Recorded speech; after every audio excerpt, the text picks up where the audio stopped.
Sanjate o zdravim i sočnim plodovima rajčica. Ova domaća mješavina je pravo čudo i vaše će rajčice pretvoriti u prave divove. Iako je posebno dobra za rajčice, koristi se i za paprike, krasavce i drugo povrće.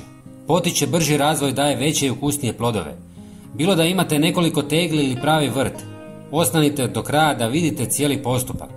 Za početak, uzmite 2 žlice zobenih pahuljica i usitnite ih u prah.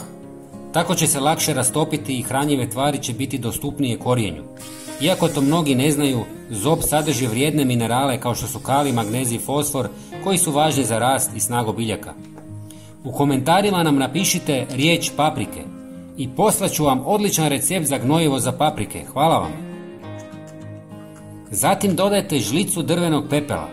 On poboljšava kvalitetu tla, uravnotežuje kiselost i jača otpornost biljaka. Osim toga, pepeo sadrži kalij i fosfor, a može pomoći i protiv puževa jer im otežava kretanje po tlu.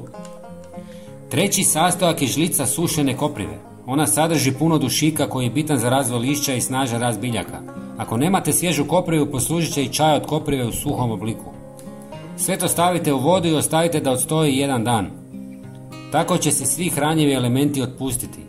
Zatim procijedite smjesu i razredite još 3 ili više litara vode, ovisno o količini koju ste koristili.